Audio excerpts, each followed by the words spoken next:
We've kind of honed in what we do really well. But what makes our farm special and unique is that we have 500 hens that lay eggs. So I've had hens on the farm from the beginning. I'll tell you a little bit of that story in a minute.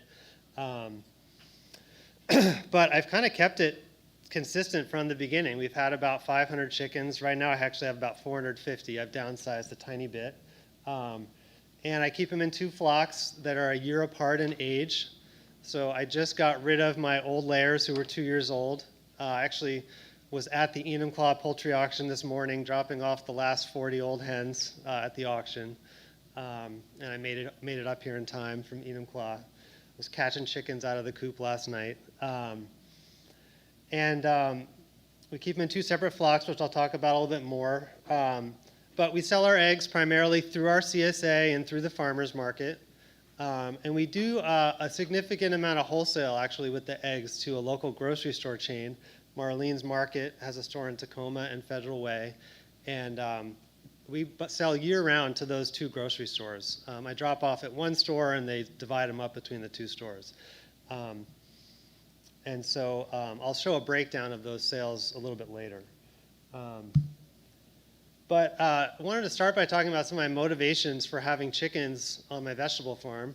And it really starts with what I would call like the stinky secret of organic farming, the fact that a lot of organic farmers, I could even say most organic farmers, derive some of their soil fertility for their vegetables from poultry manure or animal waste from factory farms. So you've heard of CAFOs, confined animal feed operations. This is where your nutri-rich fertilizer is coming from for your organic farm. It's completely allowed, it's certified. The dried poultry waste that you're spreading on your vegetable fields, in most cases, is not from some idyllic pasture-raised chicken operation. It's from some confinement operation. You know, to take that a little bit further, think about what those animals are eating. They're eating corn and soy that was grown with synthetic fertilizers. So I've actually heard a USDA researcher kind of say that it's kind of like prepackaged synthetic fertilizer that you're spreading on your organic, or not prepackaged, but it's like synthetic fertilizer that's been repackaged in the form of poultry waste. And so if you think of it that way, it's almost like this USDA researcher says we might as well let organic farms spread a small amount of organic or synthetic nitrogen on their fields. It would be more sustainable than trucking around this poultry waste from these factory farms out to your organic farm. And so I really think this is something that's just not talked about in organics at all. You do a Google search about this, very little comes up on this topic. And personally, I don't understand it. We could probably talk all day about it, so I'm not going to take a ton of comments on it right now, but I just want to put it out there that it's a major motivation for me to derive my own fertility on the farm through our laying hen operation. And I'm going to talk a lot about how we spread that fertility from our laying hen operation to our vegetable fields. It's not easy. It takes a lot of careful thought, but it really works.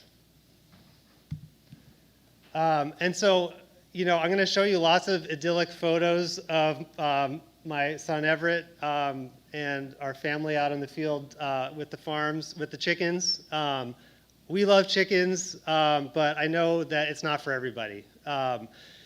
So I've just been enamored with chickens ever since I got into agriculture. But, you know, I'm hoping to inspire some people today to scale up their poultry operations on their farm. There's not enough people doing this. You go to any farmer's market, we're always sold out of eggs. You go to the grocery store, the good eggs are always sold out. And so there's a lot of reasons, which I'll get into a little bit, about why you don't see more eggs, more good eggs around. But hopefully this presentation will inspire at least someone to scale up their poultry operation. At least that's my goal. So on that question, is poultry right for your vegetable farm? There's a lot of pros and cons. Starting with the positives, it's a super desirable product, really easy to sell at top dollar. We've never had any trouble selling our eggs for really high prices. And if you do it right, that fertilizer is really great for your vegetable crops. As I've said, you can also make great compost, which I'm going to talk about. You can improve your pasture with the fertility of their manure. The mobile coops that we use, you can move them around to clean up an overgrown area on your farm. We've actually used them to create habitat plantings. We've used the chickens, their power of cleaning up the fields. You can feed them your veggie scraps. If you have hogs, you can feed them the cracked eggs. And for your labor equation, you could, because chickens are year-round, it might be a way to keep a crew member around in the winter, which is sometimes hard on a vegetable farm. And baby chicks are really cute. Now, there's a lot of cons, and so I just want to be upfront. I'll talk about, it's an upfront cost, more probably than starting a vegetable operation to start a chicken operation on your farm. So there's money involved in getting the business started. And of course, it's a lot of extra labor time. And on a vegetable farm, it's hard to find extra hours to do work. But I'm going to talk about my systems and how I think they are pretty efficient and how they fit into our vegetable farm's schedule. Chickens don't take a day off, so you have to be committed to be there year-round. It's harder to find a farm sitter when you have 500 chickens than it is when you have a vegetable farm. So there's that. It's hard for us to get off the farm, but that really is something you want to think about having animals in general as a vegetable grower. And it's a risky proposition. There's a lot of things that can go wrong. Predators, disease, cannibalism is real, guys. And it's seasonal. So chickens are daylight sensitive. They lay a lot more eggs in the spring and early summer than they do in the winter, and that's tough for sales and your customers, your wholesale accounts. It's tricky to figure out how to sell when you have a surplus and when you don't have enough. Manure management is the name of the game. I'll talk a lot about that. It can be stinky, but I think poultry manure smells a lot better than hog manure, but that's just my personal preference. And then you got to get rid of your old hens, which I'll talk about. It's not pleasant for everybody, but there are solutions. Food safety requirements are really important running a vegetable farm, making sure that you're not causing pathogens into your vegetables, and so you want to be careful about that, and I'll talk about some solutions. And then if you're really going to integrate them into your vegetable fields, you're going to have to be willing to fallow some fields or have a rotation, taking fields out of production. And I know some people don't have the luxury of doing that because maybe you just don't have enough land. We do have enough land to do a rotation, a long-term rotation. And then, it's tough if you're renting land and you're not living on the property to have chickens, or if you don't have good winter housing or some sort of pole barn structure to keep them sheltered. They don't do well out in the elements, especially in Washington. So, brief background about me. I was a school teacher out of college in my 20s. That was my passion, urban education for high-need kids. And I got burnt out as a teacher, as many people did, doing Teach for America and stuff like that. The kids taught me more than I taught them, I think. And I totally changed career paths, went to intern on an organic farm, Thin River Farm, some of you guys might know, out near Port Townsend. Right before they even started their cidery, they had a bunch of chickens, and that's me in the bottom corner. One of my first jobs was slaughtering a bunch of broilers. Actually, my first job was protecting those broilers before the bald eagles were trying to kill them. So that we could kill them. So it was like I was protecting them from the eagles so that the next day we could kill them. But anyway, I have lots of memories of that, and I kind of decided I didn't want to be in the meat bird business. But I fell in love with farming there and vegetable growing, and I went on to work at Full Belly Farm in California, a big 400-acre certified organic farm.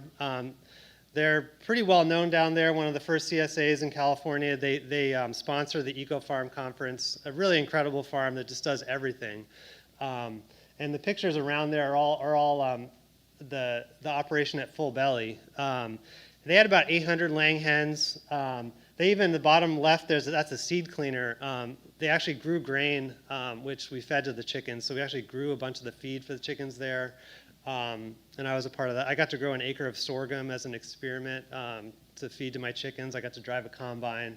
It was a pretty incredible experience. I was there for 2 years. I built chicken coops and washed a whole lot of eggs. And so I learned about mobile chicken coops and moving chickens around pastures with electric fencing there. And I got the confidence that I could do it myself from that experience. And so when I moved back up to Washington, because I didn't see myself farming long-term in California, I loved it up in Washington. I took a job at Local Roots Farm out in the Snoqualmie Valley in 2012. And on my second year working there, it's a vegetable farm. They don't do any animals. But they allowed me to start my egg business on their farm, which is a really incredible, big shout out to Jason and Siri, the owners of that farm, for giving me that opportunity. But I dove right in, and I got 500 day-old baby chicks shipped overnight. That's me with 200 of them right there. They put 100 in a box. And I just went for it that second year at Local Roots. And those are my little brood boxes for the baby chicks, those apple bins that I set up. I don't recommend that setup. That's just what I did the first year. And those are some of the coops I put together in that first season. I learned a lot that first year. I sold my eggs through their CSA and to the restaurants that they already sold to. I had no trouble selling the eggs. I also got my own farmer's market stand right next to them at the Capitol Hill Farmer's Market through that connection. So it was really easy for me to sell everything. And so I sort of knew I could sell the product, which is why I dove right in with 500 birds. I knew I would be able to sell it. And I had $15,000 in the bank. Because I had been interning on farms for 4 years, living in a trailer and not spending a lot of money. And I wasn't making a lot of money, but I had a little money saved up. And I thought, am I going to put it in the stock market or am I going to start a business? And I decided to start this little business. And I knew it wasn't going to make a lot of money, but I knew I could sell the eggs. And so I went for it. I had a lot of cannibalism that year. I lost a lot of chicks brooding them right from the start. I had to deal with that seasonality of egg production. And I didn't have an egg washing machine. I was washing them eggs by hand, one egg at a time under the sink. It was an hour and a half every night, 7 days a week washing eggs with 500 hens. So I realized I was going to have to sort of rethink things a little bit to make it a sustainable operation. So just to talk about that 15 grand and where it went went pretty quickly, to be honest. I mean, I did some budgeting. I knew that I was going to lose this money pretty fast. I knew that getting into it. I took the farm business planning course from WSU the winter before. I made a business plan of what I was going to do. I was prepared for these costs. I just want to lay them out for you so you know what it looked like. The baby chicks are about $2 to $3 each per chick. And then feed, of course, is the biggest cost. With laying hens, you're not going to see $1 in cash flow until 20 weeks in when they lay the first egg. So I sunk about $8,000 into feed before I saw an egg that I could sell. So that's a big upfront investment. I built one chicken coop. I found a chicken coop on Craigslist, amazingly, this one in the picture. The guy told me that it could hold about 70 hens, and I knew from my experience that it could hold about 200. So I retrofitted it to hold more nest boxes and more roosts, and it does hold 200 hens comfortably. I got lucky finding that on Craigslist at the right time.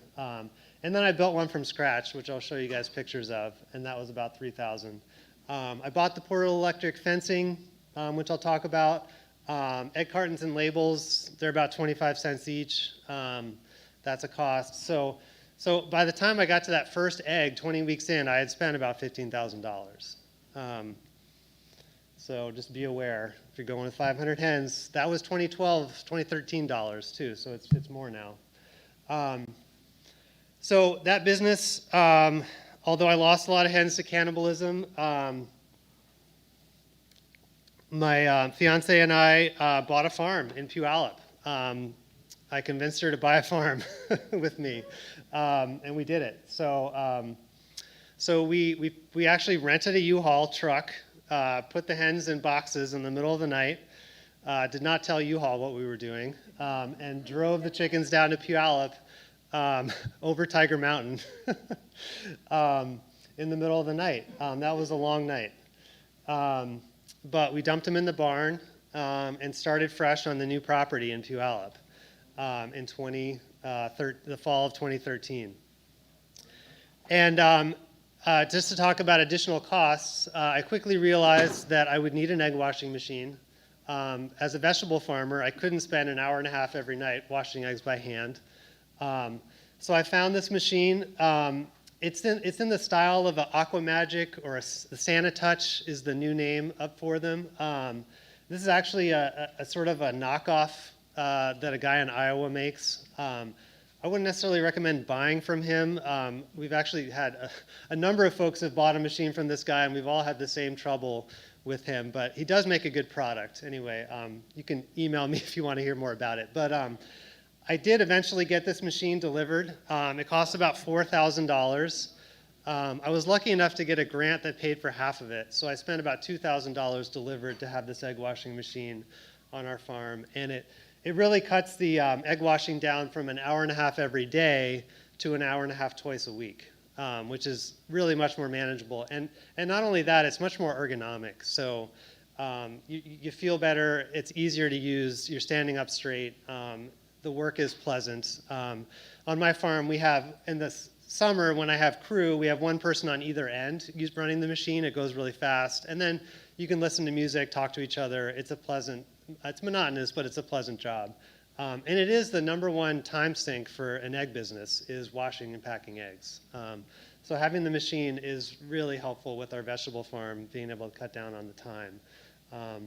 And it fits into the flow of our day because we do it in the afternoon, the heat of the day. We wash eggs from like 3 to 4. So kind of when you don't want to be out there in the fields anyway, doing any vegetable jobs, it's kind of nice to be able to come in and wash eggs. I personally think it breaks up the day and adds a little variety to the vegetable farming experience. Folks on our crew don't really mind washing the eggs. And then we quickly realized we needed some storage for our feed to keep the rodents out. So I did buy a shipping container. They're really easy to come by. It was about $2,000 to get a 20-foot shipping container delivered to the farm. And the other big costs that, if you're doing a vegetable farm at 2 acres, maybe you don't need to own a tractor because maybe you're doing it with the BCS or something, or you're hiring out your tractor work at the beginning of the season. But for us, because we have the chickens, we need to move that feed around. Those super sacks of feed weigh a ton. And so I need a tractor to move the feed around. So you can see the rear pallet forks. That's what I use to move the feed around on my 30 horsepower Kubota tractor. So I have a small tractor. I can never lift the feed on the front side of the loader. But the rear forks, the rear hydraulics on even a small tractor are much more powerful and stable. And so that works well for us. But you want to make sure that your tractor is rated for 2,000 pounds on the rear hydraulic. So a little more about my inspiration to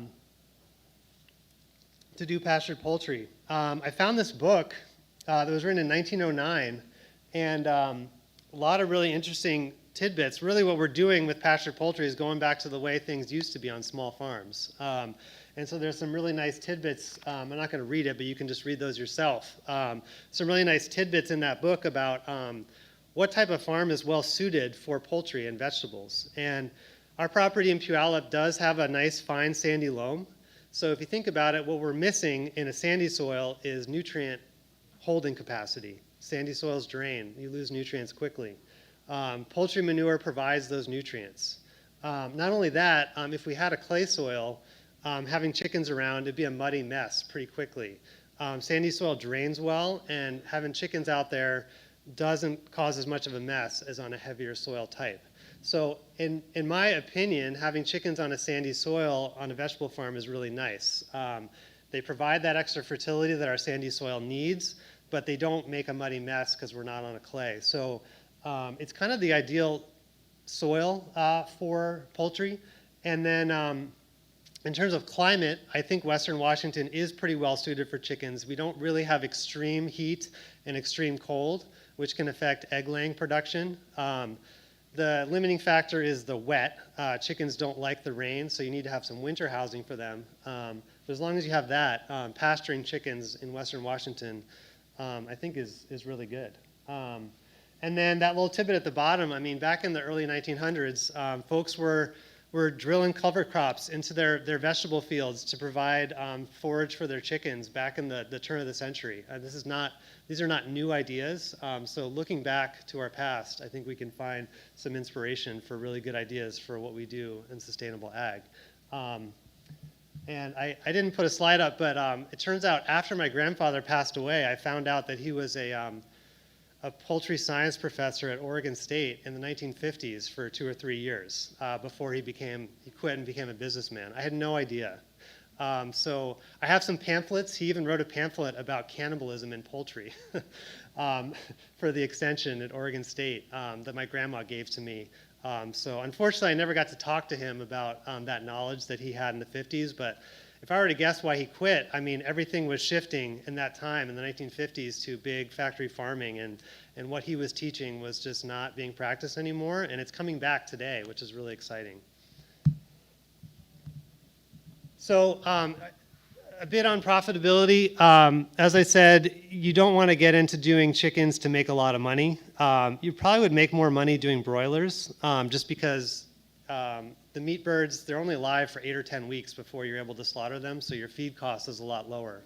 So if you want to make money on chickens, I would do meat birds. You're not going to make as much money at all doing eggs because of the feed costs, but I do want to show you that I do make money on my egg operation. I want to be transparent about that. On the income side, it always works out to about $40,000 a year in sales for our 450 or 500 hens. The breakdown changes per year.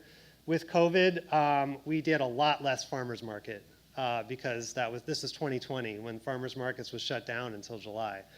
So we stepped up our Marlene's wholesales. We made our CSA a lot bigger. We did some farm stand local foods. And then the last thing there, we sell our birds at the end of the season, so the old hens. And so we make some money back on that at the end of the season. But it's good to have different channels, to different outlets for your product in case things change, which we do have. So we were able to pivot and still sell all of our eggs. And then on the expenses side, feed is number one by far. And then the cartons and labels are pretty easy to calculate. I tried to factor in like a percentage of our stall fees and fuel costs with the vegetable operation. The egg sales, we do about, $160,000 a year in over total sales.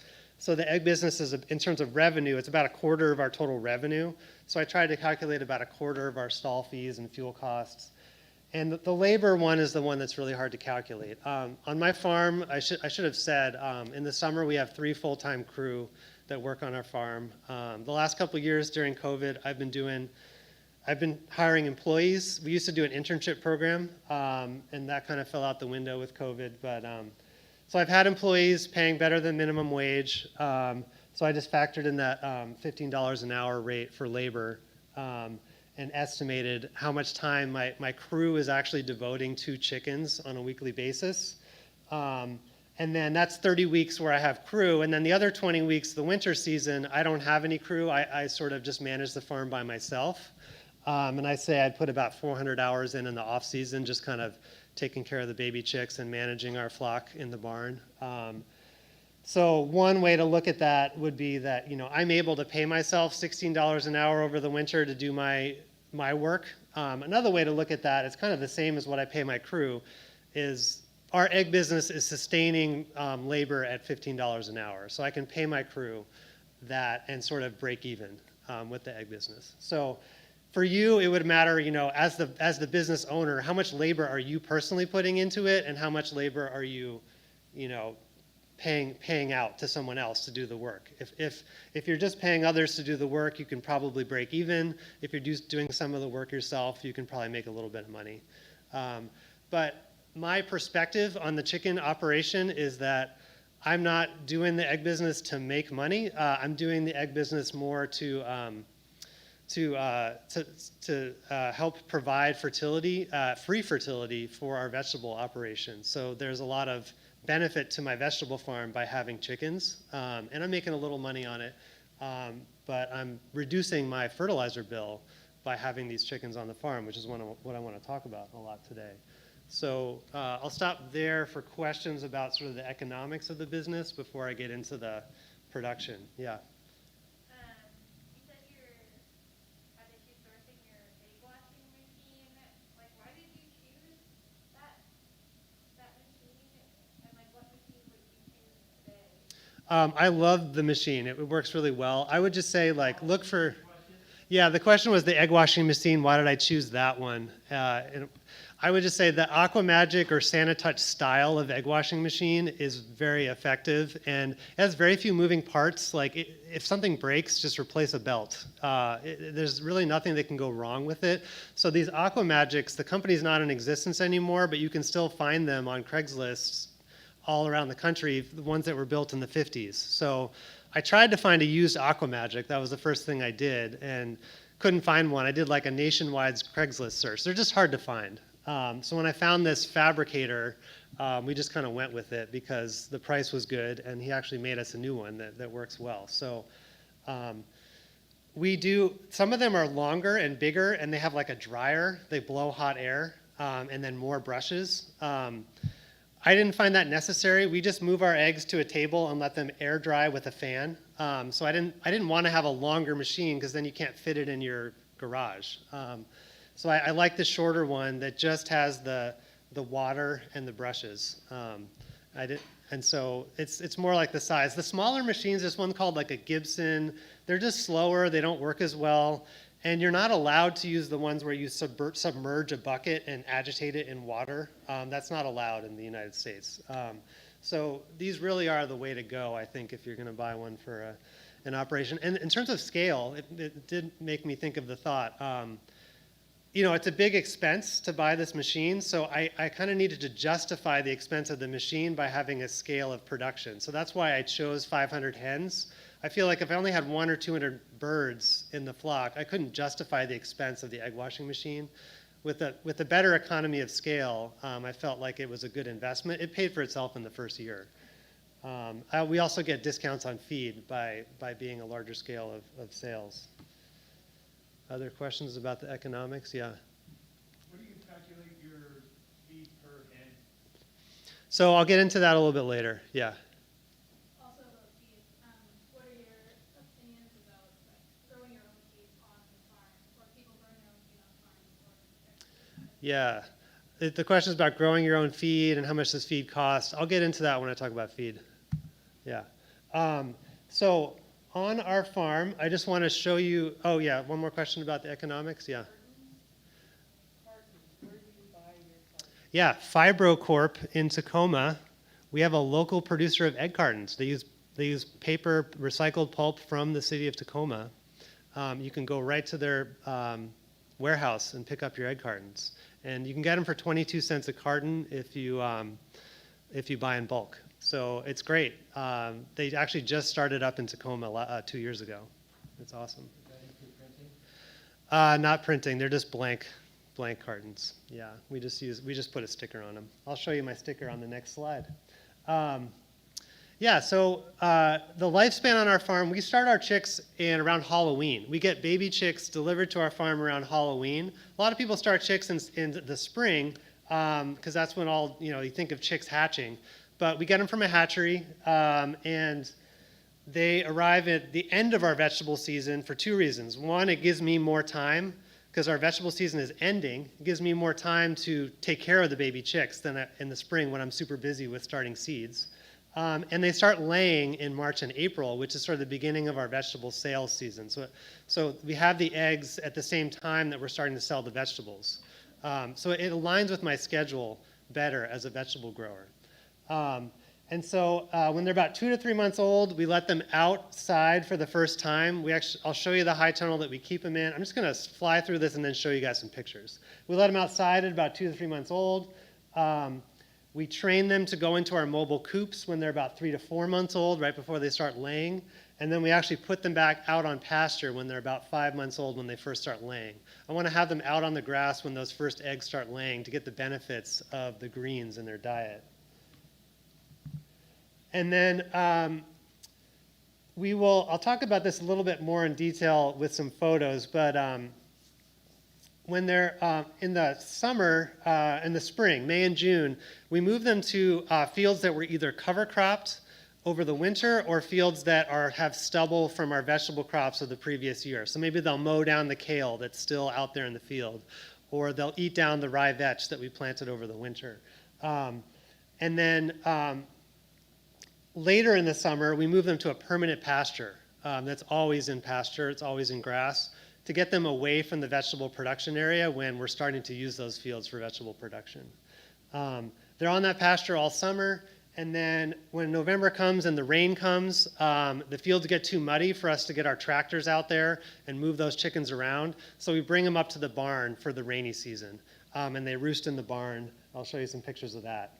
And we use artificial lighting to boost egg production. And then March and April of the next year, we'll put them back out on the pasture, same sort of rotation, and then we cull them when they're about 2 years old, around this time. So I've heard that the big guys who do the commercial operations like Wilcox, et cetera, they keep their hens for 20 months in a production operation. We keep them for 24 months. So we don't keep them for a third year, but by starting them in October and getting them through 2 summers, we're able to keep them 4 months longer than the big guys. And that's my egg carton sticker that we put on every carton. Okay, so getting into the nitty gritty of how we start our chicks. Talked about when we start them. I recommend no more than 250 baby chicks in one group. You hear Joel Salatin say 300, maybe. That's kind of pushing it, at least for me. The feather pecking and the issues start when you get more than 300 in a group. So I've settled on 250 as a solid, comfortable number that works for me. And I use this thing called an Ohio brooder. You can just Google it. These were developed at Ohio or Ohio State University in the 40s. And they're also called a hover. You'll hear them called a hover. But literally one piece of plywood, 4x8. I used OSB. I built these in 2013. They're just as good as they were, 8 years ago. And it's literally just one piece of plywood. Or I used OSB, and it's super cheap, like $10. I'll show you a picture of it, a couple more pictures of what they look like. But the benefit is the chicks can self-regulate their temperature. If you put them in a box, they're stuck there. They can't get away from the heat or the cold, and they pile up on each other. The way baby chicks die is they pile up because they're cold, and the ones on the bottom suffocate. So by being able to leave the brooder when it's hot and go into the brooder when it's cold, they always have that perfect sweet spot for where they want to be for temperature. It really works well.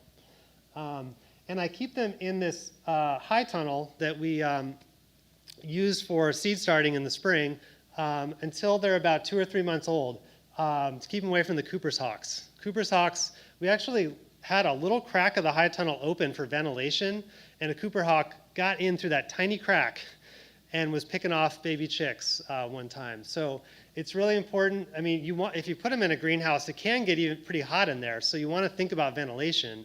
But if you open it up for ventilation, put some chicken wire up there to make sure that a hawk can't get in. But once they're 2 or 3 months old, they're big enough that the Cooper hawks don't mess with them. It also keeps the rodents out until, after a few weeks, the rats start digging holes in through the bottom, but it at least keeps the rats out for a little while. So this is what it looks like. This is a 40-foot long little tunnel that we built from Oregon Valley Greenhouse. And you can see I put that butcher paper around it just for the first week. That helps with drafts. And it also helps keep the chicks contained so that they basically train them to that brooder at night. You don't want to let them have the run of the whole tunnel on their first day.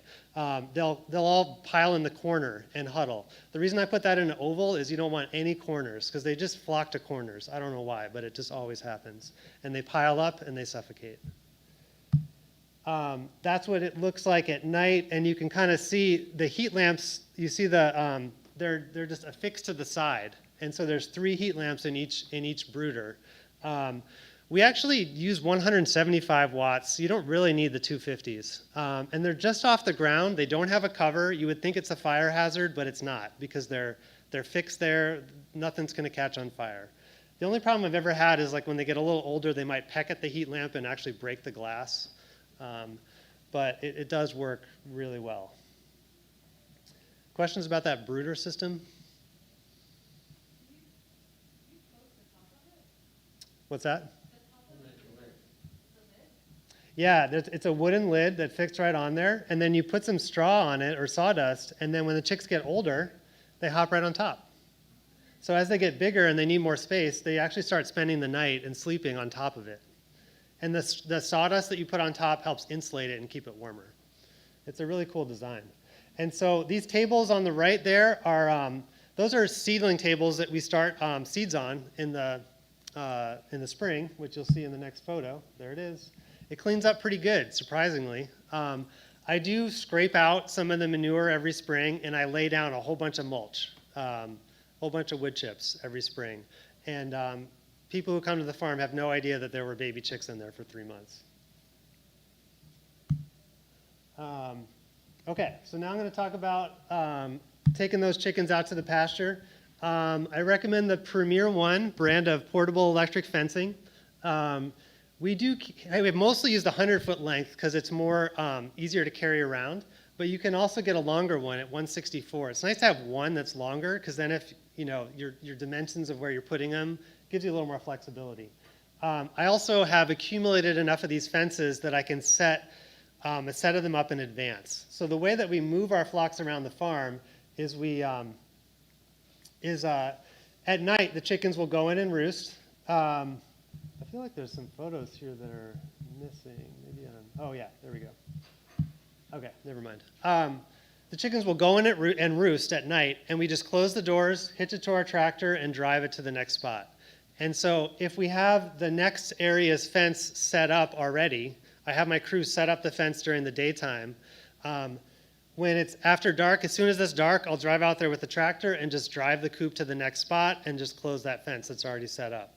So I can go out by myself at night and move 500 chickens in an hour. Or if I'm just moving one flock, it just takes me like 25 minutes. So it's using this portable electric fencing is actually quite efficient to move your chickens around your farm. It doesn't take a lot of time. A couple other tips. We use a solar-powered, battery-powered, it's a battery-powered electric fence charger that is powered by a solar panel in the summer months. The winter months, that doesn't work that great because there's not a lot of sunlight. So because we have them up around the barn, we can plug in our electric fence charger. And those are always more powerful and reliable when you plug it in. So I'd recommend that for winter. But the solar ones work just fine in the summer. But our chickens are really well behaved. They really do stay inside this fence. I've been to so many pastured poultry operations where the chickens are just all over the farm, hopping over the fence, and people tell me they just can't control their chickens. I'm here to tell you today, you can absolutely train your chickens to an electric fence. The key to doing this is you have to introduce them to the electric fence at the right age. And so here they are, leaving the greenhouse for the first time around Christmas. It's always like their Christmas present. They get to go outside. So they're about 2.5 months old when I let them out. And this is the sweet spot because they're big enough that they can't just hop right through the crack in the electric fence. They're big enough that they can't just hop right through it, but they're small enough that they can't fly over it either. So that's the sweet spot of age and size to introduce them to that electric fence. And so what happens, and make sure you have it really well charged and really hot so it's really zapping. And a chick will just walk up to it and get zapped. It doesn't hurt them. It just shocks them a little bit. And a few chicks will do it, and somehow the message gets out to all the other birds. All 500 hens are not going to get zapped. It's just very quickly they figure it out. And they're naturally social. They naturally like to be in a group. So if one hen does happen to get out, it's going to spend all day just trying to get back in because it's the only hen that's out. So We do have hens that occasionally get out. Usually it's because they get scared, they get flustered, and they fly up because they're scared, and then they'll fly out. There was a coyote, a really smart one at Local Roots Farm, that would walk around the fence trying to get in. It couldn't get in, but it flushed the chickens out because they got scared. And then I literally witnessed it just pounce on a chicken after it had flushed it out. So back to the electric fences themselves, they keep the hens in if you do it right, and they keep the predators out. The other tip for keeping them in would be don't have anything that they can fly up to, like a piece of wood or something right outside the fence. The fence itself there's like a depth perception thing. They don't realize that they can just fly right over it. But if you've got some kind of perch, maybe it's even like your feed bucket that's right outside the fence, they might fly right up onto that feed bucket. So keep any objects away from the fence, maybe at least 6 feet away, so they don't just fly right up onto it and get out. The fence itself, it's got this depth perception thing. They don't realize they can fly right over it. And predators, they can't go under it. That's what a coyote wants to do. It gets shocked in the nose, and then the coyotes, they also could jump over it, but for some reason, coyotes never figure that out. Okay, so yeah, there is one design flaw in these fences. I want to just save you a whole lot of trouble. I didn't bring a picture, I should have, but at the end of every fence, the very last post, at the very bottom where you stick the prong into the ground, there's a little wrap of the hot wire that will fall to the bottom, and it will hit the metal prong that goes into the ground. It very easily drops down and hits that metal. And when your hot wire is touching metal, it grounds out. So you always want to check your fences and make sure the ends of your fences are not grounding out. You'll lose all the power. Your electric fence will look like it's on, but it'll just have no charge. Premier One has not fixed this flaw. It sucks, but as long as you know that that's the flaw, these fences work really well. So there's a picture of us moving the coop. That was right after it was built. Just hitch it to the tractor and go. There they are on the summer pasture, being well behaved. Everybody's staying in. You can see my vegetables are pretty close, 100 feet away. I'm not worried about the chickens getting into our vegetable fields. Recently, I've purchased these gates. You can see the black gate. We used to just hop over the fence. And I got really good at hopping over the fence. But every year, somebody would trip on the fence hopping over it, and people get frustrated. You're carrying feed up and over it. It's a pain. So these little gates that you can buy actually are quite useful, and I recommend them. So I talked about the predators. There are a lot of things that can go wrong, but just briefly, I will say that the electric fence works really well for coyotes. We have coyotes all over our farm in the wetland areas in the back. We see them all the time, walking the perimeter of our farm. But they're hunting rodents, and they're perfectly content hunting rodents. They don't go for our chickens. If they have gone for our chickens when I'm not looking, they've gotten shocked by the fence because their instinct is to burrow under. And they get spooked, and it's not a problem. I actually really like having coyotes around our farm because they keep the rodents down. They're a really good part of the ecosystem, and we've had no problems with them and the chickens. You would have a lot of problems if you can't keep your chickens inside the fence. So that's why you really need to train them. Once the chickens are out, all bets are off.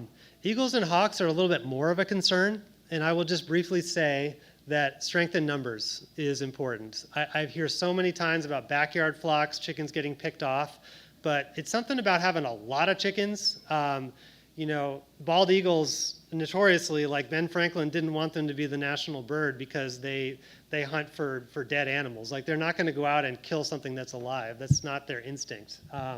But we occasionally do have a hawk that'll come in and get a hen, but they have to be very, very daring. And it's very rare that happens with so many hens. It is one reason I keep roosters, having a few roosters in the flock. We have about one rooster for every 100 hens. They're a little bigger, and they're a little more intimidating to the hawks. I think they do help a little bit with intimidating the hawks. I find having our hens out on open pasture is better than having them under like a solitary tree. Like, if you have one tree for shade, that's a tree that a hawk could sit in, and it could think about it all day long and finally get the nerve to go down and swoop down on a chicken. So It's fine to have them like in an orchard or something where there's lots of trees, but if there's just that one solitary tree, not a good idea to put your chickens under it. This hawk here, I don't have time to tell the whole story, but I caught this hawk. This is the only hawk that ever bothered our chickens. This hawk, it turns out, this hawk could not fly, which I was so confused. This hawk must be injured. I finally caught it in this fish net, and we had the animal rescue come and rehabilitate this hawk. And the guy sent me an x-ray. This hawk had been shot by a shotgun, and it couldn't fly because it had shot in its wing. And it had resorted to killing chickens because it couldn't do its normal job of catching rodents. So it was only as a last resort killing our chickens. And it got rehabilitated and reintroduced to the wild. And it never bothered our chickens again. Yeah, I'm not going to get into, it's an incredible story. I'm like so happy that it actually worked. And I was just a little worried because he told me they were going to release it in Milton, which is, if you know the area, that's only a few miles from Puyallup. And I was like, couldn't you release it like a little farther away from our farm? All right, does anybody have a question? I don't want to talk too much about predators. I just want to say that like predators are not a problem. With enough birds and the electric fence and your chickens trained, like it's not an issue. Yes? Do you do anything to train your roosters to be friendly? We call out the roosters that are mean. So if you get heritage breeds, you're always going to get a bunch of roosters, and if one of them turns out to be mean, we just get rid of it. And we keep the nice ones. Yeah, I have had problems with the rooster jumping on my 3-year-old, so you just have to get rid of a bad rooster. But you keep the nice ones; they're really nice. Yeah. Where do you source your tips from, and what should you recommend for sourcing? Yeah, I'm not going to talk about breeds too much because honestly, I feel like breeds are personal preference. I don't think it matters that much. I'll just give you a couple tips. One is I have the 2 different flocks, 2 different ages. They're different breeds. So if they ever get mixed up, they're a different color. So I know that this chicken should not be in this flock because it's the wrong breed. So I've settled on black stars as my one breed. They're also called black sex link. They're a cross between the Rhode Island red and the barred rock. And my other main breed is the barred rocks. The only difference between the heritage breed and the sex link or the hybrid chicken, I find the barred rocks lay just as much eggs as a hybrid breed, crossbreed.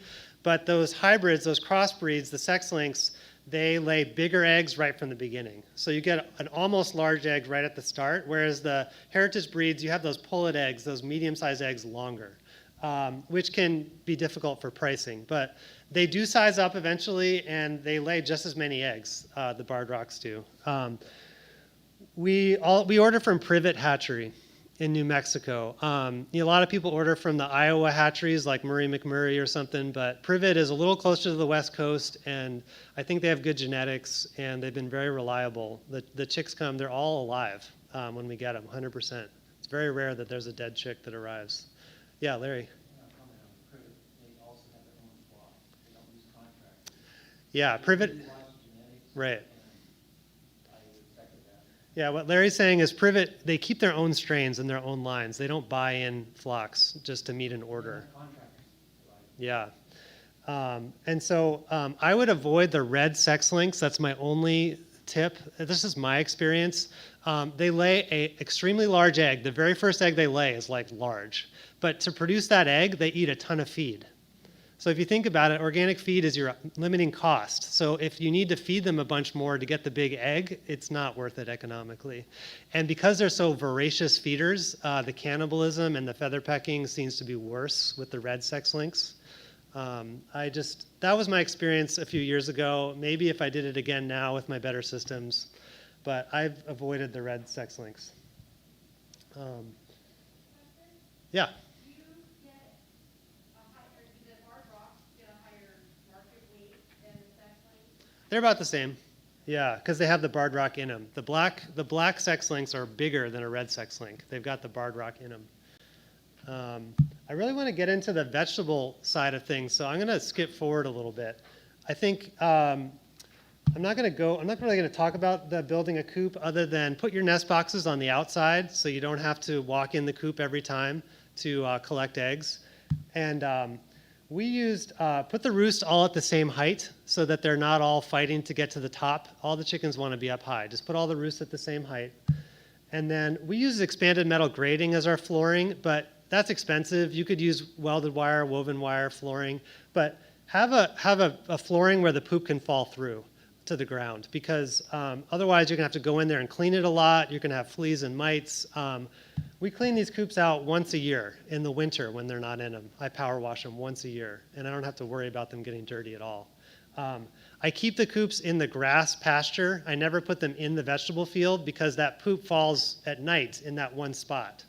So I don't want to have a hot spot of nitrogen in our vegetable fields. I'm going to skip that one. So let's get into the vegetable operation, because this is what I really want to talk about, and I know a lot of you guys are here for this. So first thing I have to say, I had a WSDA food safety inspector come out and walk around my farm to verify this information, just to make sure I'm telling you the right stuff. You don't want contamination to your vegetable crop. You don't want to get in the way of any organic safety or health standards. So you want to be very aware of the manure regulations. And so very simply, there's the 90-day and 120-day rule for fresh manure. If you have chickens out in a pasture and they're pooping, you have to wait 90 days to harvest a crop that's above the ground and 120 days to harvest a crop that's touching the ground, like lettuce, or in the ground, like carrots. So that's from when the chickens were on the field to when you harvest the crop. Not when you plant the crop, but when you harvest it. So it's actually not that much of a limiting factor. This field of brassicas here had chickens on it in April, and we harvested it in September. So we've more than exceeded the 120-day rule, and they provide all the fertility, no fertilizers added to this field. They provide all the fertility that crop needs. There's the physical distance consideration. It's interesting, the organic standards do not give you a distance that your flock has to be from the vegetable fields. They don't say it has to be at least 100 feet or anything like that. It's just you have to have a plan that says what you're doing to keep contamination away. So in our case, we have them on green pasture. There's no dust. So if there was dust flying onto our vegetable fields because we had them on a sandy area, a dirty, dirt field where chicken dust was flying into our vegetables, we would need to keep more distance. But because we're rotating them so frequently, and I should say we move them every 2 weeks, they're on about a quarter acre at a time. We don't let that ground ever get denuded. It's always got some green on it. So there's not that dust. So we can actually have our flock pretty close to our vegetables in that pasture and not be of any food safety concern. Whenever we go out to the chickens, we put on a different pair of boots. And if our crew members are wearing gloves, a different pair of gloves. And so we have the boots sitting at the flock. So before you walk in there, you put the boots on. And that helps you with bringing contamination back to your wash and pack area, et cetera. But you want to be careful. Our pickup truck goes out there. You want to spray off those truck wheels and those tractor wheels occasionally if they've been contaminated by the chicken manure. And then, of course, if you've gone and done your egg chores and then you're going back to the vegetable fields, you got to wash your hands. So having a hand washing system in place when you're going between jobs. And then, if you're not able to keep your chickens contained and they're getting into your crops, that certainly is a concern. But if you think about it, there's wild birds pooping on your vegetable fields all the time, which is a contamination issue, geese, ducks, sparrows, whatever. So as a vegetable farmer, we're always looking out for manure in the fields, whether it's from a chicken or from a goose. So it's no different in that regard. So I'm going to give you some examples of how we rotate our chickens through these pastures. I'm part of Doug Collins's cover crop talk that's coming up this afternoon. This was a cover crop trial that he did on our farm, so I'm just going to briefly talk about it here. I'll talk about it more there. But this field where we're growing these brassicas this summer, or this fall, looked like this in April. That's a overwintered red clover that was seeded in June of 2020. So it was mixed. There was clover mixed with either Sudan grass or buckwheat. So on the right there, that's a Sudan grass with a crimson clover mixed together. And we kind of kept the Sudan grass and buckwheat mowed throughout the summer to prevent weeds from going to seed.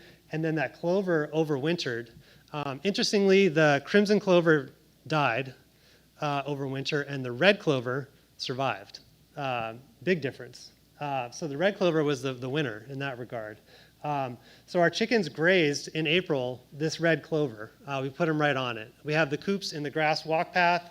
The fence went out into the red clover, and I put the feed troughs, I move them every day throughout the field so that the chickens are spreading their manure evenly through the vegetable area. And so they kind of ate down that clover. Honestly, the chickens don't eat clover as much as they eat a grain like a grass, so they kind of just trampled it down more. And then we grew this beautiful crop that was basically when they were gone. After a week or two after they were gone, we disked in the manure. We prepped the beds. Beds were transplanted in May to July. And crops were harvested. The first crop is that corn in the background, mid-August, but that's above the ground, so 90-day rule. And then stuff that's touching the ground, the 120-day rule, was harvested from September through November. And we didn't add any organic fertilizers or otherwise to this field. And I have to say, this system works really well for your fall harvested crops. We've done this for years. And just having chickens out on the field in April and harvesting in August through September through November really provides an incredible fertility for your crops. I should say chicken manure of all the animal manures is the most balanced compared to horse manure, cow manure, etc. The reason for that is it's kind of interesting. I had no idea when I started doing this. Chickens pee and poop, it's together. It's all one thing. They don't pee and then poop. It's one product. So there's more nitrogen from the urea in chicken manure than in other manures. It's got a higher nitrogen content because the pee and poop are together. And so that nitrogen doesn't leach quite as quickly. When you say it's more balanced, what are you referring to? It's the more complete. It's a complete fertilizer. It has a higher nitrogen content, is what I should say. Yeah. I had my compost analyzed by ward, and it had 2.5% calcium. When you compare less calcium versus putting 2.5% like microna, this like had double the effect on the yield. Yeah. So anyway, there's some magic, Yeah. microbiological magic to that. Yeah, I'm going to show you guys some soil test results also from the compost a little bit later. And what Larry's saying about calcium is really true. All calcium's not the same, though. Yeah. So another quick example. This is a field that we did not grow vegetables on. We were fallowing it to try to build fertility. So we had vegetables on it in the previous year, and then we seeded a rye vetch cover crop in the fall that overwintered. And then we mowed it down because that rye vetch, you can see in the distance how tall that rye was getting. So we mowed it down before the chickens went on it, put the coop in the grass walk path, and then let the chickens out in the mowed down rye vetch field. They're eating up some radicchio that survived the winter right there. That's what they're eating. But around that is all cover crop. And then we let them graze that in May. And then they were on that for about 2 weeks. And then we followed it with a summer buckwheat cover crop. That's my favorite summer cover crop. So the idea here is you want to follow the chickens with a cover crop to hold those nutrients. Otherwise, especially the nitrogen, it's just going to leach out into the soil as it rains. So a way to hold the nutrients that the chickens are putting down is to grow something following them. That's why you saw in that Dollar Hen book, that quote, always have something green growing wherever the chickens were. And that's not just to help grow vegetables, but to try to hold that nutrients. And then when that buckwheat gets mowed in, then you're releasing those nutrients back in the soil. Then we seeded another cover crop for the winter, usually a legume, in preparation for vegetables the next year. So this is a field that we took out of production for a full summer to really build fertility. And so here's some pictures, just the cover crop, buckwheat, always a good one, always a winner in the summer following the chickens. And then for winter, I want something that's easy to incorporate so we can get into the field quickly in the spring. Fava beans have been a big success for us, actually, as a winter cover crop. And because they flower earlier than vetch. So you actually can get the nitrogen benefit and mow them in after they flower, whereas vetch and peas flower too late, like later into May. But anyway, this year I did a mix, fava beans, vetch, and peas, just to get better coverage. Because because the favas are kind of spread out. But anyway, this really sets you up for some really fertile soil the following year for your vegetables. Quick picture of the chickens out on the pasture in the summer, the permanent pasture. Ideally, we would rotate multi-species grazing. We just have 2 sheep and 500 chickens, so the ratio is not right. But for 1 month in the summer, it's perfect. Our 2 sheep mow down the pasture, and the chickens follow it. And then what the chickens do is they scratch through that sheep manure to looking for flies and stuff, and they spread out. They break the parasite cycle. So if you bring the sheep back, there's less chance of the sheep being infected by those parasites. So multi-species grazing would be the ideal. We don't really have the capacity on our farm. But getting water out to the chickens in the summer and feed, I used to use those IBC totes that you see in the picture. So we fill up 300 gallons in there, and then we drive them out with the tractor. Because we're so mobile, we got to get the water out to the flock somehow. Yeah, so the feed, you can use a lot of different products. I just want to say I use Scratch and Peck. I always have. It's expensive, but it's a great product that we believe in. We believe in the company, paying their workers well, paying the farmers well, buying certified organic. So we'd probably save $5,000 a year if we use some like non-organic whole grain feed, but I believe in it, so I use the Scratch and Peck. And we get it in these 1-ton super sacks. We just lay it out in these plastic, we just use gutters, plastic gutters to feed them. And I would just say don't give them kitchen scraps because sometimes they can be moldy and your chickens can get sick. We give them leftover veggies, like fresh veggie scraps, but not stuff out of your kitchen. I don't recommend that. Put that in the compost.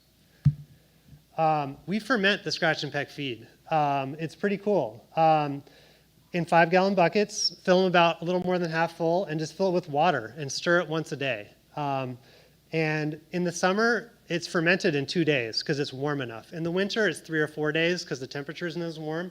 But there's natural lactobacillus acid in the feed, and so that lactobacilli, those beneficial bacteria, grow really rapidly in the heat. Major benefits for your chickens. You're giving them a hydrated feed. It's already got water in it. In the summertime, they don't need as much water compared to a dry feed. It releases enzymes that makes the feed more digestible, more nutritious. Protein content goes up. It's really pretty cool. We also give them some of the dry feed because that's good for their gizzards to process whole grains. Scratch and Peck, as you can see, is a whole grain feed. It's not pelletized. It's better for chickens' digestive system to give them whole grain feeds. You can find non-certified organic whole grain feeds in Washington that are cheaper that do the same thing. Last thing I would say on this, it's a myth that pastured poultry eats less food than chickens in confinement. Yeah, they get some bugs out on the pasture. Eating the grass and the vegetables makes those eggs have a really amazing color and flavor. But think about it. They're running around all day. They're not sitting around in confinement. They're burning more calories. Pastured poultry probably eats more feed than confined poultry. So it is really a myth that they can just graze and get what they need out on the pasture. That's not true. But I have to say, compared to any other pastured product, pastured beef, pastured pork, a pastured egg just obviously qualitatively tastes better and looks better than the confined feedlot alternative. So it's just, of all the pastured products, that egg just really, really sells. So I've only got 5 minutes to talk, so I'm gonna fly through the rest of it. We put them, this is us moving the coop to their winter housing in the barn there. We just get them all out of the coop, shut the doors, and force them to go into the barn. It does work. There's a little coaxing. We got an NRCS grant to deal with some drainage issues. Like you don't want your barn area to be wet in the winter, so we actually drained our gutters out to the wetland to keep our barn area dry in the winter. It was really successful. And then another investment I made, we put a lot of mulch down for that winter pasture to try to capture that nitrogen and not have nitrate runoff in our barn area. So the chickens still go outside during the day in the winter. They're just more confined to that closer area, so we put a lot of mulch down. And so I bought a dump trailer because my back was breaking from all the mulch that I was bringing in every fall. We let them run through our greenhouses in the winter that we grow tomatoes and basil in the summer. So We choose not to grow wintergreen so that we can let the chickens run through. But it works really well for those high tunnels. And that's what our winter roost area looks like. We just have some boxes for them to lay eggs, some really simple roosts. But you can see the artificial lighting, just some shop lights on a timer. We give them about 13 hours of light in the winter, so they still get to sleep 11 hours. If you don't give them any light, they're sleeping for like 16, 17 hours in Washington. I mean, come on. Those ladies need to work. So I don't think it's inhumane. Some people say artificial lighting is inhumane to the chickens because it's not natural. But we're running a commercial operation. You're only keeping them for 2 years. Their egg production is just as good as in the summer with this system. And I don't think it's onerous on the chickens for them to have 11 hours of sleep. That's a lot more sleep than I get. I would love it too. Yeah, it would help me with my seasonal affective disorder. We scrape out the barn in the spring. We do a deep bedding system where I just add straw whenever it starts smelling like nitrate. Scrape it out and make a beautiful compost pile. Turn it every week to keep that temperature up for the pathogens. And magic. It's just amazing. It's so good that my 3-year-old can play on it. That's a year later. But that compost, you can see it's at 160 degrees. We have no trouble keeping it hot and killing the pathogens. And that's got some veggie scraps in it too, but it's mostly straw and chicken manure. And then we spread it on our fields. I built a 3-sided box, and it's shaped to the exact width of our beds. And then we hitch it to the back of the tractor, and you can very easily drive down the bed and put a little bit of compost on the bed.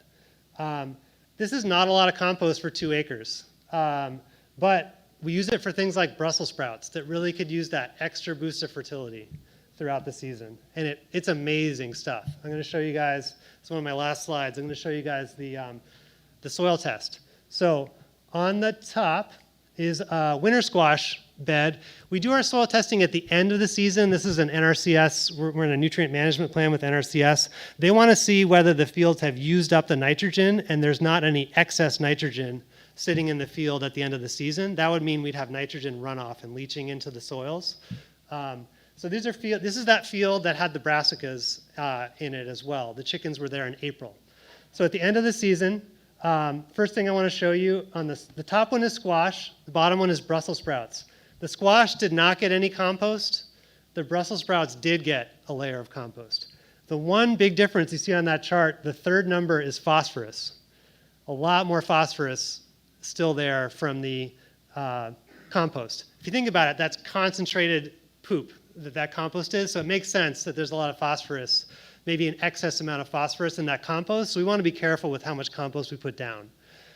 But amazingly, what the soil tests have revealed over 5 or 6 or 7 years or 8 years of doing this is we're putting our chickens on these fields for 2 weeks every year, and our phosphorus levels are not going up to an extreme level. That's what everybody worries about, because phosphorus doesn't leach and chicken manure has a lot of phosphorus. Look at that squash number. Our phosphorus at the end of the year is low, and we had the chickens on that field pooping for 2 weeks. So this system really works, and it does not produce excess phosphorus or a soil phosphorus imbalance in your fields. I do think it raises organic matter because poop is organic matter. Larry was pointing to the calcium. I think that chicken manure does actually raises pH of the soil because think of the eggshells. We're feeding them a lot of calcium. So you're actually raising the pH a little bit, which is good for vegetables. And then there's not an excess of nitrogen. We're using that nitrogen for the crop. And we're growing amazing crops with this stuff. I really think the chicken manure is kind of like our special sauce that makes our vegetables just more vibrant at the farmer's market than our competitors, or our friends, sorry. Our friends and competitors. It really does, I think, give a certain magic and vitality to our crops, which I just think is an intangible that it really works. And so what I want to see is more folks really scaling this up. This can be done on a much larger scale. Like if you're a bigger farm, you could even have a poultry producer run their chickens through your fields, like a totally separate business that runs through your fields. Some guys in California are doing this at a much larger scale. So it's 2 separate businesses. You're not managing the whole thing, but you're getting the benefit from the poultry running through your fields for your fertility. So I'm going to stop it there with another glamour shot from the field. Any final questions or comments? Yeah, in the back. Hypothetically, I wondered what it would take to go from 500 chickens to 1,000. Can you talk a bit about how you landed on the number 500 and what you meant to scale up? Yeah, the question was about scaling it up to 1,000. The issue for me would be I keep 250 to 300 hens in each flock. So if I have another flock, that's another set of fences to move around and another coop to move around. So in my system, it's tricky. Now, Matt at Foothills Farm puts a lot more chickens. He puts multiple coops inside the same fenced area. So I keep each flock in a separate fenced area because they're different ages. We got the 1-year-old chickens and the 2-year-old chickens. So if you had more chickens that were the same age, you would just put 2 coops inside the same fenced area. So for me, I feel like that would be how you would scale it up. Instead of having 1 coop in that fenced area, you need more fences and 2 coops to move, but you could double it pretty easily that way. And then for me, the limiting factor is winter housing. Is having enough space for that many chickens in the winter. So you got to think about where you're going to keep them in the wintertime.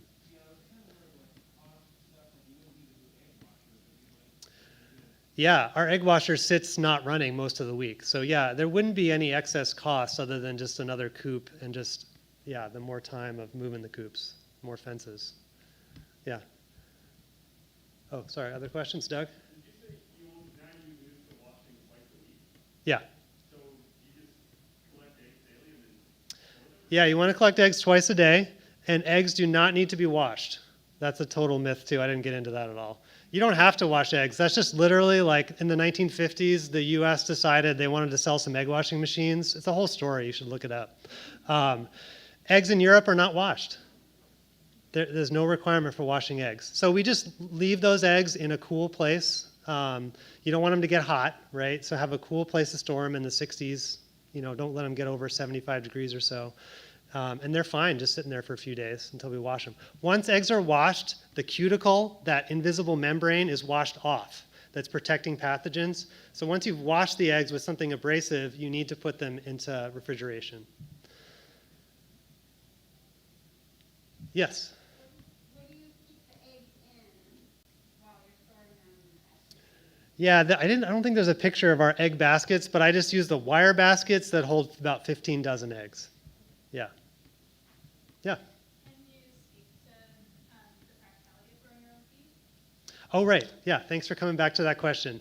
I thought it was amazing that Full Belly Farm grew their own feed. I had a lot of fun using the seed cleaner and making our own feed mixes. I think that would, that's your limiting cost is the feed. So if you're growing it yourself, if you're doing it in a way where it's like you have to have a combine, right? So or you got to hire out a combine. So you have to do a enterprise budget on what it's going to cost you to grow that grain, and then compare it to what it would cost you to buy that grain. And is it cheaper? It really would depend on how efficiently you can grow the grain. I don't have the acreage to do it, so it's not even a question for me. But I would question whether you would be able to do it as cheap as the big guys can do it.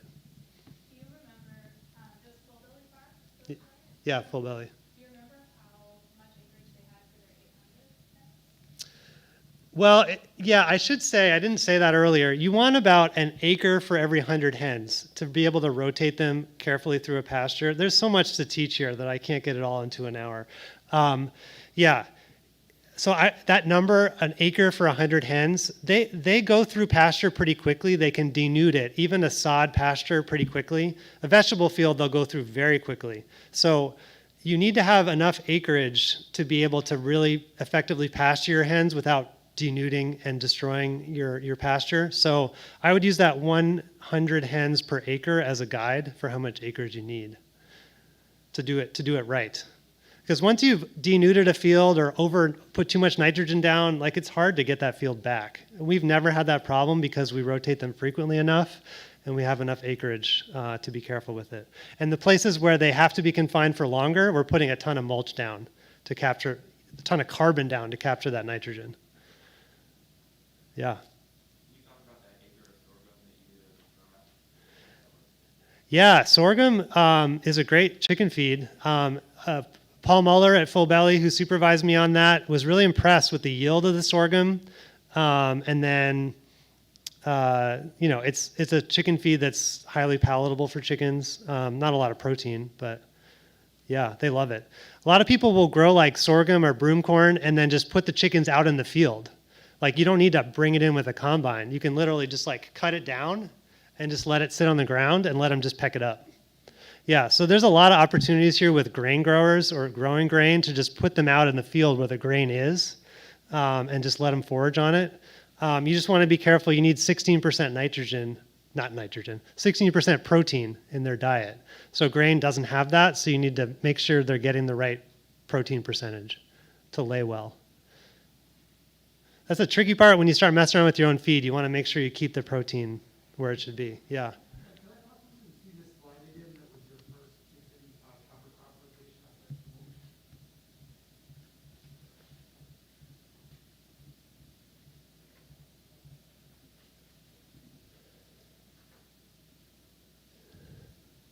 Yeah.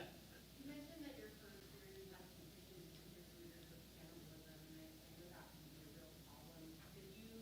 Did going to Ohio breeder kind of fix that, or have you done other things? Yeah, so that question is about cannibalism, and I had problems the first year. There's something I did not mention, which I think is really important. I realized I've had feather pecking issues for years, and it's kind of been embarrassing because my chickens are out on this beautiful pasture, and a bunch of them they don't have any feathers on their butt. It looks terrible. I feel really bad. And I finally, after 10 years, have solved this problem, I think. What I realized is that baby chicks can start pecking each other at as little as like 5 days old.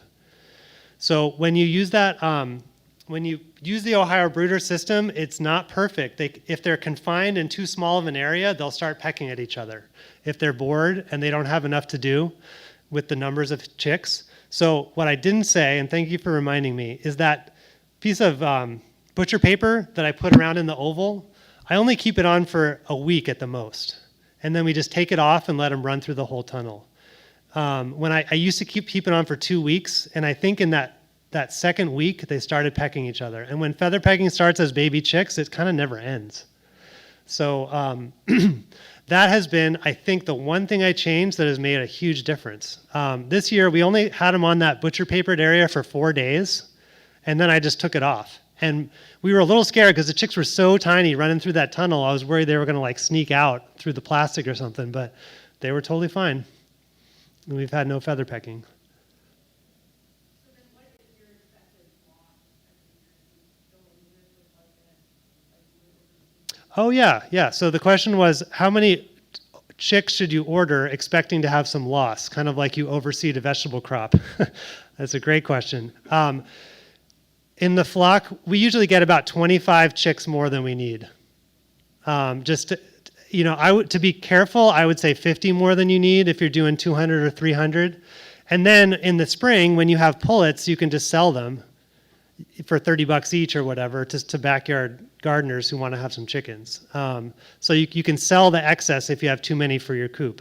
But the tricky part is you don't want to have too many in that group because then you might have the feather pecking issues in the brooder. So I've settled on, we've had major success with the Ohio brooder. So I've settled on just getting 25 extra. And we have very little loss. But a few chicks always die. Just things happen. Yeah. You mentioned at the very beginning that vacation is tough for you, and you have some staff. So how do you swing that? Like, how do you make time to get away? Yeah, the question is, vacation is hard. How do I swing time to have vacation, even though we have crew? It is, I have relied on my crew more. As our farm has grown, I've had more crew. So in the beginning, it was more just me and like one other guy. So it's become easier, but I don't provide winter employment for my vegetable crew. It's seasonal employment. So I'm on my own in the winter, and usually we can find one of our crew members who's just finished the season will stay and farm sit for us over the winter at some point. So we try to find, I have 3 or 4 crew members, somebody will come and farm sit. And neighbors and stuff, somebody who wants to farm sit. So we pay people to farm sit, stay in our house. And the winter chores are pretty easy. The chickens are in the barn. It's a lot easier than trucking out to the field. So it's a manageable chore. Leaving in the summer, I have farm crews, so that's actually not a problem. It's just, can you leave in July on your vegetable farm? That's a problem for everybody. Yeah. How many days can you keep away on average? We've left for a week in July. We went to Yellowstone one summer. We just left for a week. We went to the Oregon coast right at the end of my farm season. I mean, I'm totally comfortable leaving my crew. They're totally capable of taking care of the chickens. Yeah, it's more like, how much time do you want to leave your farm? What can you afford? It's doable. Yeah. It's nice to hear you can get away. Yeah. Yeah. Can you talk a little bit about egg pricing? Yeah, I forgot to mention that. Egg pricing was the question. Our wholesale price for the large eggs, we get more than $7 a dozen wholesale, and they sell them for like $10 at the store. To our CSA, we offer a discount from market price. We sell them for $8 a dozen. I'm probably going to raise that price because we've been doing that for years. And then our farmer's market price is now $10 a dozen. It was $8 a few years ago, then it was $9, now it's $10. It's tough because we could sell them for $12. Like, it's such a good product that people will pay a lot of money for it. It's just so much better than anything else you can get. And we have a high income clientele. So it's trying to find the right price for your customer base that people are comfortable with, and that works for you. Yeah, I think time is up, right? Yeah. Yeah, but you can get a good wholesale price. Make sure to fill out the evaluation form, please. Yeah, time for evaluations. I'll definitely be around at lunch if you guys want to continue the conversation. Great to see so many people coming out interested in poultry on vegetable farms. It's really inspiring to me.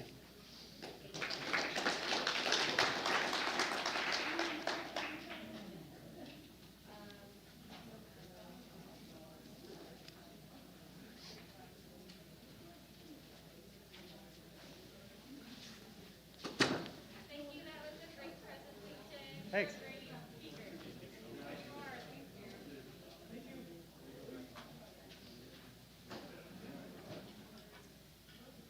What's that? Yeah, it's cool.